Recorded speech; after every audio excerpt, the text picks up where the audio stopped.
medo gol ne sekta mag sirikal mondo wuog oko osirtuke mag volleyball kokalo kuom neno ni jotugo yudo chudo mowinjore kendo konyo gi tugo e lwasi makare. Magi noyangore nyasi mar duoko erokamano manobagi ne tim mar volleyball mar Chema manodonjo e lig kuom thuolo mokwongo kendo tieko namba 2. Jokanyo manoloso nowacho ni mana timbe misiro gi kembe ema jotukgi yudo chudo maber, ka timbe mamoko to kale midhiero kochakore gi chudo nyaka chopo e kuonde mowinjore gidhi gitugie. Chema koro geto okombe mar Kenya Cup mochakre ayango odiechieng' makiny e alap tuke Manyayo Gymnasium. Nice one, coach.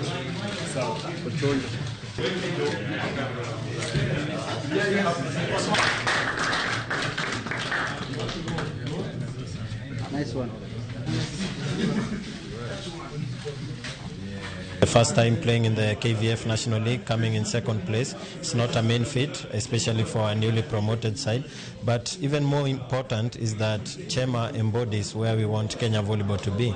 And when we talk about where we want Kenya Volleyball to be, we are talking about professionalism all the way from the clubs to the national teams.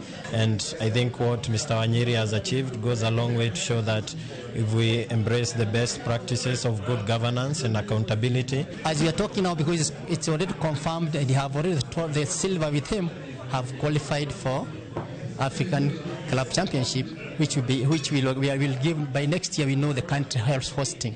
So I request and I plead to you people, we try to support them with all in any way, not in any way, let me say in any way.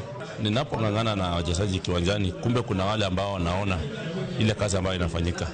Na mimi nashukuru kwa sababu wanapokuja wachezaji pia wanasikia vizuri.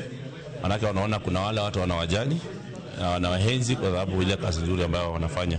We wish them very well even during the Kenya Cup, and we are assured by the way they have confidence in themselves that they are going to do very well, and this is just but the beginning. The sky is actually not their limit.